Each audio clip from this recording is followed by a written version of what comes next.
I want to talk about a couple things this talk. The first thing I want to talk about is like lubrication of the individual. So let's give a couple of hypotheticals. Not hypotheticals, but a couple examples. If you have a car and the car has no oil, the car won't go very far. It won't even last 5 minutes. It'll break down and destroy itself. The human being is sort of like a vehicle. If it's not well lubricated, he'll break down and he'll destroy himself. I had previous experience where I've tried to fill my day up with a bunch of things that I would want to do. What at the time, what was considered to be my dreams, my goals. In a very short while, 3 days, I tried to basically have the schedule of what somebody who's very gifted would have. Quickly, I understood this idea about lubrication of a human being, because in about 2 to 3 days, a friction started building up, an anxiety, a negative pain started building up. I cried because I didn't understand like this is what I said. I didn't understand why God doesn't allow me to do the things that I wanted to do. Right? Even though I was hurting nobody, it was not. It was just off of me wanting to do what I wanted to do, but I couldn't do it. It's like something was building up in me, and I was becoming incapacitated. Like I wanted to do this thing, but there was something building up in my body. My heart was getting tight. I couldn't breathe. Anxiety. Off of the simple idea of like somebody wanting to do something, right? Like everybody wants to do things, right? But they can't do anything because they cower in fear because of this friction that builds up. Some people aren't able to notice the friction that's building up, so they just they just consider it to be boredom, consider it to be lazy, consider it to be anxious. But it's just a real friction that's growing up, you know? It's a real friction that's building up. That's what I wanted to state so far. If someone is the people who are very successful and can do a lot of things without burning out are very powerful people and very inspirational people, you know? This is a fact. Now, how does somebody get more lubricated? Well, the only thing that I could really take into account is what I'm doing now and what's working for me in terms of making me feel more at ease, which is gym, nature, pranayama, meditation, yoga, all that stuff.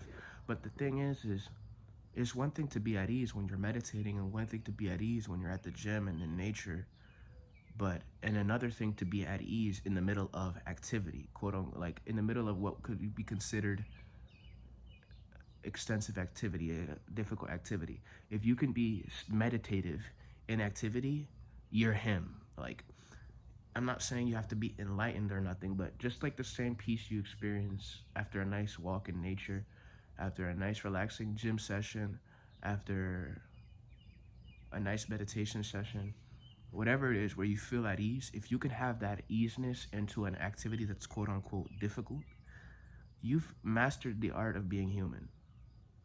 Really. If that ease could be in any activity, you've mastered the art of being human. That's the purpose. That's what we're all looking for. Because then that way you can do just about anything. You can put in 10 hours in a particular skill being at ease. But what happens is the mind builds friction. This, that, and the third. Energetic friction. It doesn't even have to be thoughts. It could just be energetic friction, which will manifest into, I can't do this, I can't do this, I can't do this. It's hard, it's hard, it's hard. I can't focus, I can't focus. You know, let me gather my thoughts.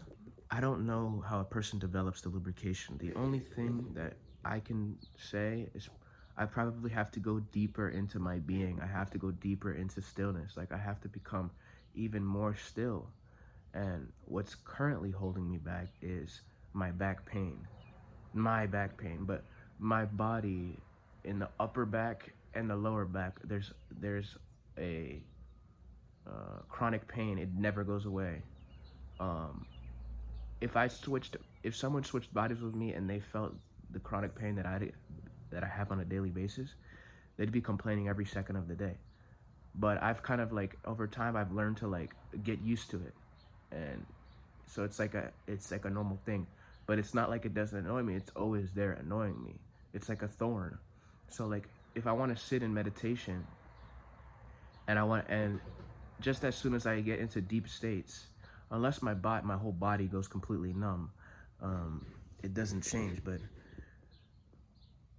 yeah, my body has to go completely numb in order to not feel it. But if I want to get into deep states, the body has to be at some sort of ease. Otherwise, the body sort of sends signals to the mind of I'm agitated, I need to move. Like I need to relieve this pressure, this pain. And that will take you out of your meditation. And what we know from what I've reviewed is that attention is the key to anything in the universe. And if you're constantly having back pain, you're constantly worrying about the back pain, your attention is going to get messed up. You won't allow yourself to be in a meditative state even throughout the day because you're constantly worrying about this back pain. Like let's take for example what I've learned the other day, which is dharana. Dharana, I think is how you say it, which is the act of concentrating on an object, right? Particularly an activity that you're doing. Dhyana, which is an unbroken fluid concentration on the object. It's unbroken, meaning there's no my back pain hurts, there's no what am I gonna eat later, what is this person doing, let me check Twitter, let me check Instagram. All that shit's gone. It's just you and the object in a constant flow state. Then there's samadhi, which is you and the object have now become one. So there's a ridiculous amount of time passing, like you're beyond time and space. It's that much focus. That's how much focus you are. It's flow state, baby. It's flow state. It's infinite wisdom and knowledge. That whole process is samyama. But the only way to really do this is everything has to be at ease. The body has to be at ease. The mind has to be at ease. And the energies have to be flowing in one direction or without being broken by the body's agitation or the mind's agitation. And the body's agitation can influence the mind's agitation, just how the mind's agitation can influence the body's agitation.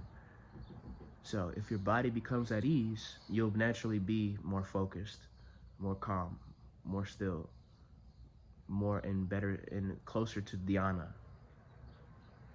Same thing with the mind. So that's what's preventing me from being deep.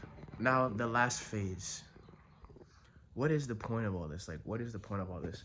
Generally, it's to have a better experience of life. That's literally what it is. I don't care what any yogi says. We want to experience the fullness of life. We want to be able to do what we want to do when we want to do it, or at least have the capacity to do anything. Like if it's not saying that I'm gonna go ahead and do everything in the universe. It's saying that if I want to, I can do it without friction. That's what everybody wants. You want to be frictionless. You want to be flowing, free. You know what I'm saying? So I'm pretty sure every yogi can agree that freedom is what every individual is seeking. And freedom to choose, you know? So if you want to do something, you should be able to do it, you know? You should be able to experience it as real. That's what it is at the end of the day. Like the whole goal thing, it's not the goal that you want to achieve. It's the experience that the goal is going to give you.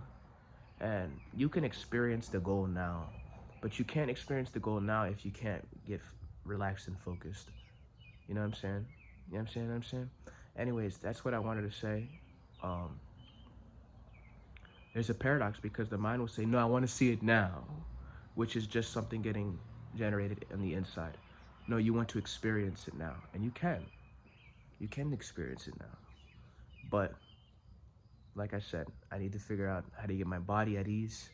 I need to figure out, once I get my body at ease, then I can sit down in meditation for like 15, 21 minutes. But if my body's not at ease, I can't sit down for 21 minutes. I would love to sit down and meditate for 21 minutes and be able to just focus on something. But my body's gonna say, hey buddy, there's a ball growing on your back. I'm gonna have a big ass ball on my back, bro.